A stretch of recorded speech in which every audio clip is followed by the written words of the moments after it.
발제를 해주실 한중교류촉진위원회 위원장이신 이창호 교수입니다. 한중교류촉진위원회 호남지회장이신 이동기 박사입니다. 김한준 박사입니다.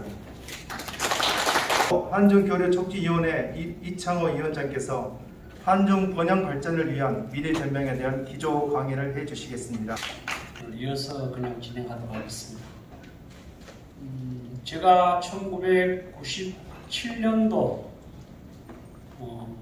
5월에 제가 미국에서 사실 미국에서 영원히 거주하려다가 학위를 받고 잠시 한국 한 달 동안 여행을 하는 가운데서 좀 강의 좀 하라라고 해가지고 이렇게 그냥 자리 잡은 것이 벌써 한 23년이 됐습니다.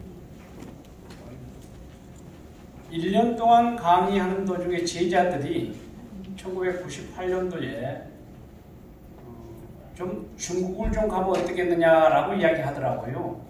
그때 제가 제일 먼저 갔던 것이 장백산, 훈춘, 도문, 러시아 이런 어떤 장소를 가면서 그때 이제 저는 중간에 강의가 있어가지고 야간 열차를 타고 연길에서 장춘까지 18시간을 타고 그 다음날 장춘에서 한국으로 들어왔습니다만 그때 제가 장백산에 가서 느꼈던 점이 우리가 생각하는 중국 또 일반 농민들이라든지 세계가 생각하는 중국은 조금 차원이 좀 다르다라는 이제 그런 차원에서 그때부터 계속해서 자료를 수집하고 연구하고 그런 과정 가운데에 2010년에는 제가 약간 좀 별개입니다만은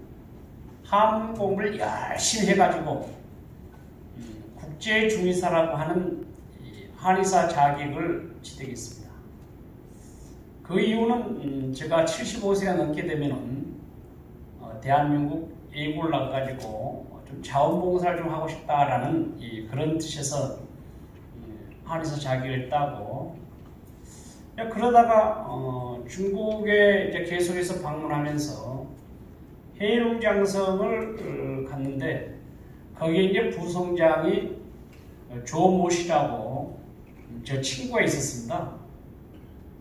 그 부성장이 저를 만나더니 이 박사 너는 글을 잘 쓰니 글을 한번 좀 써봐라 라고 이야기를 해서 그때부터 열심히 글을 썼던 것이 첫 번째 작업이 시진핑 리더십이었습니다.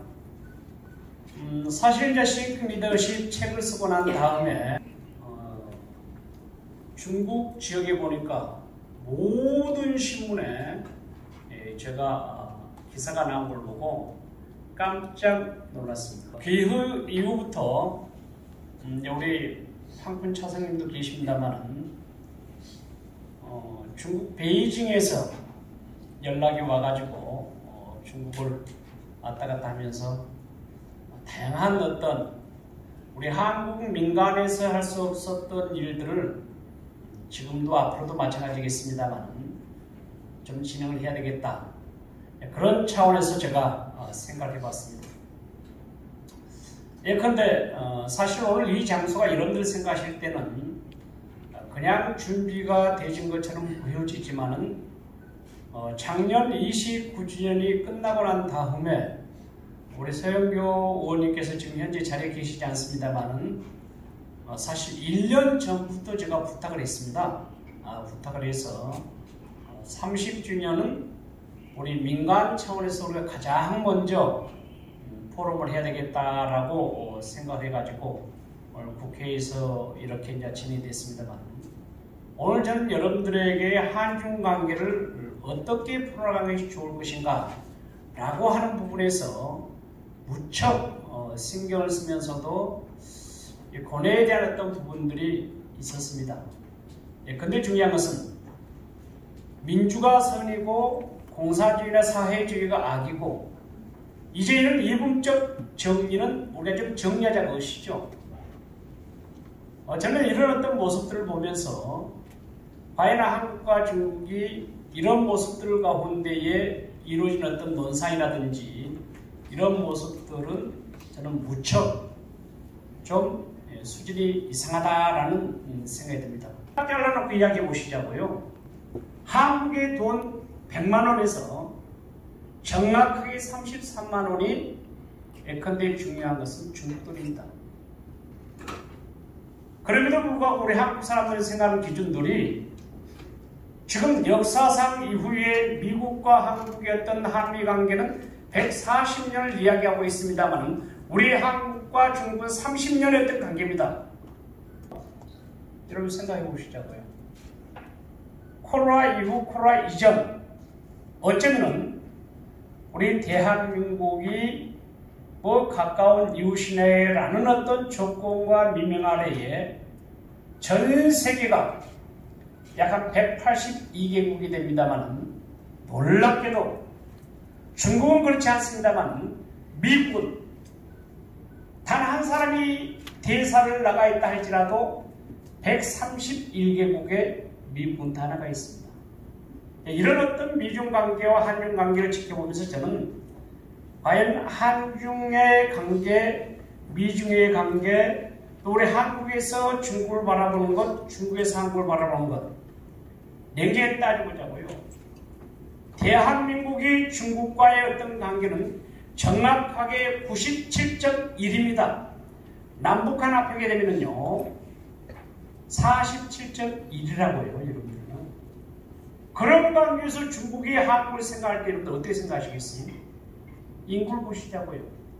이런 어떤 모습들을 저는 중한교류를 하고 다양한 부분에서 생각했을 때의 우리의 모습들은 이제는 좀 달라져야 되지 않겠느냐 라는 생각하면서 저는 상당히 요즘은 우울하게 되어 있습니다. 제가 2년 전에 중앙일보에 칼럼을 기고 했더니 거기에 댓글이 약 한 2만 개가 달렸더라고요. 거기에 순수하게 댓글 달린 게 뭔지 아세요, 여러분들? 도대체 중국에서 돈을 얼마 받았느냐 라는 이야기예요. 그리고 우리 가족들 폭파시키겠다고 하는 이야기들. 그런 어떤 과정을 지켜보면서 저는 느꼈던 점이 이제 한국과 중국 관계가 정말 해모적 관계가 좀 되겠느냐 라는 부분입니다, 여러분들요. 이렇게 해서 어떻게 우리가 한중 관계에 있어 여러분들이 우리가 지금 현재 생방으로 유튜브 방송에 다 되고 있습니다만 이런 관계를 우리가 가져야 되겠느냐고요. 안 된다는 소리 제가 볼 때는. 물론 오늘 토론자들이 참 훌륭하게 자료 준비를 하셨습니다만 이런 걸 좀 지켜볼 때에 이제 우리 한국과 중국은 제가 볼 때 협력적 파트너로서의 그냥 단계가 아니고 사실 우리 그 중국에 주어진 그 국토가 약 한 36개 성에서 이어진 것들이 약 16개의 국가입니다. 여러분들 생각해 보십시오. 저는 냉정하게 따져보면요. 국가 대 국가의 어떤 성향의 어떤 부분들은 제일 중요한 것은요. 국가 간의 지정학적, 우리 지정학에 대한 전문가가 앉아 계신다마는 지정학적 거리에 따라서 사실은 중요도를 생각할 수가 있습니다. 그럼 우리 남북한 합했을 때 우리 한국은 중국과 연계되어 있는 지역이 어느 정도 되는지 아세요, 여러분들요? 정확하게 14개의 국가 중에서요 6번째입니다. 그런 어떤 과정을 좀 지켜보면서 이제 30년 이제 우리가 성장했습니다. 예컨대 우리 아까 우리 판쿤 차선님도 이야기하시고 심한영 대사님께서도 이야기하셨습니다만 32일이라고 이야기했습니다. 대한민국이 중국과의 관계를 어떻게 하면 좀 멋진 관계를 좀 할 것인가 라는 어떤 차원들, 그런 차원에서 저는 생각했을 때에 현 윤정부든 또 전 정부든 또 앞으로의 어떤 정부든 간에 한중 관계가 문제가 되어지면은 실질적으로 한국과 데이터를 이야기했지 않습니까, 여러분들요? 그 중국과 함께 공동 부유를 하고 있으면서도 이런 어떤 현상이라고 하는 것이 참 가슴 아프다라는 그런 생각을 해봅니다. 저 자료는 지금 이미 여러분들에게 다 나눠주고 배포되어 있기 때문에 이것은 오늘 제가 발표하기 위해서 그건 한 1년 전부터 준비했던 자료들입니다. 아직 일부러는 발표됐던 자료가 아니고요. 그래서 여러분들이 보시고 또 혹시 기자 여러분들이 발췌해 보시게 되면 다양한 부분에서 여러분들이 생각할 수 있겠고요. 제가 그 한 가지만 좀 이야기를 하고 좀 강연을 마칠까 생각합니다. 문재인 대통령께서는 한국 관계를 30년 동안 갈목한 성장을 발전에 이루겠다. 앞으로 30년을 바라볼 미래지향적인 관점에서 보다 성숙하고 견실한 관계를 만들었으면 좋겠다라는 이런 말씀을 하셨고요. 아까 어느 분이 그렇게 말씀하시더라. 우리 또 최진 박사님 그렇게 하셨죠. 양국 관계의 공감대의 어떤 형성은 시진핑 중국 국가주석께서 양국은 지역의 평화와 안정, 번영을 촉진하는 다자주의와 자유무역 체제에 수호하는 등 다방면에 있어서 넓은 공간을 차지하고 있다. 그런데 시주석께서는 중국과 한국 양국은 아시아에서 나아가 세계에서 무게감과 영향력 있는 나라로 양자 관계에서 더욱 발전할 수 있는 공감대가 이루어졌으면 좋겠다라는 부분이고요. 어쩌면 사상적 이념을 뛰어넘어 서로가 구존동의하면서 지혜와 용기가 필요해야 되겠다라고 이야기하면서 상호 우호적 관계를 가졌으면 좋겠다라는 생각을 하고 있습니다. 제가 이 마지막 결론과 제언을 해보도록 하겠습니다. 현재 중국은 팬데믹에 대한 부분에 있어서 강력한 통제를 하고 있습니다. 어쩌면 중국의 칭릉 코로 제로라가 방역 대책에 있어서 지적하고요. 중국은 단 한 명의 어떤 확진자가 나오면 해당 거주지를 칭릉 정책에 의해서 고집하고 있습니다. 오늘 우리 이제 다들 전문가들이 계신데 제안을 제가 해보겠습니다.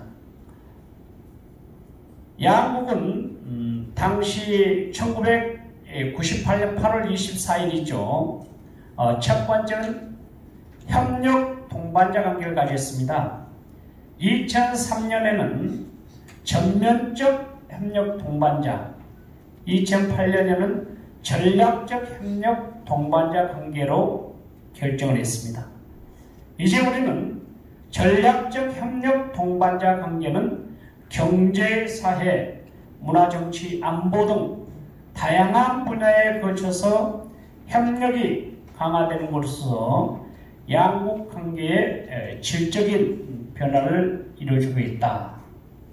끝으로 한국은 독자 생존 전략을 갖춰 중국과 함께 나아갈 때는 무엇보다도 기술력과 생산성이 그 격차를 유지하면서 중국은 지난 해의 역사 계를 통해 어쩌면 시진핑 체제가 3년임으로 됐다고 저는 그러니까 금년 10월 말 11월에 저 개인적인 전문가 입장에서는 확정적이다 라고 볼 때에 현 윤석열 정부에서는 어쩌면 천재 일류의 기회일지도 모를 것입니다. 시장이 크고 기술 발달도 있지만 자국에 대한 어떤 기술 협력 관계가 깊이 있고 좋은 관계가 되어야 되지 않겠냐라는 생각하면서 보수 정권과 진보 정권의 관계에서 실천적 입장입니다. 어쩌면 보수 정권과 진보 정권에서 진보 정권이 어쩌면 중앙관계, 한중관계를 훨씬 더 미흡 단계에 이르렀습니다. 그래서 이번 보수 정권에서 중앙 관계가 이루어진 것은 한중교류 촉진위원회와 함께 다양한 부분에서 정책과 연구 발언을 우리가 지속적으로 하고자 합니다. 감사합니다. 네, 감사합니다. 이청호 교수께서 기조 강연과 발제 내용을 말씀해 주셨는데요. 여기 사전에 준비된 이청호 교수님의 그 발제 내용에 대해서 간략히 말씀드리면은 미중 냉전 시대에는 자본주의와 사회주의 간의 가치적 갈등이 이데올로기적 형태로 나타났지만 현재와 다가올 미래에는 가치관에 관한 논쟁이 이데올로기가 아니라 문화를 대상으로 이루어질 것이다. 따라서 한중 간에는 자국 우선주의 벽을 넘어서 지속적인 우호 협력 체계가 고도화되어야 한다. 이를 위해서는 한중 수교 30주년을 넘어 향후 100년 이상으로 인류 행복과 번영을 위하고 보편적 가치 구현을 위한 설립 우호 교류를 통하여 경제 협력, 인적 교류, 문화 교류 등을 확대하여야 한다. 또한 한중 간 협력 관계에 있어서 시장의 우려를 불식시키고 향후에도 한중 간 전략적인 동반자로서 상호 안정적인 경제 성장을 위해서 기존 협력 관계를 강화하자는 이런 부분에서 정책적 지략이 필요하다고 정리를 하였습니다. 다시 한번 말씀께 박수 부탁드리겠습니다. 이 발제에 대해서 이동기 박사와 김한정 박사로부터 토론이 있겠습니다.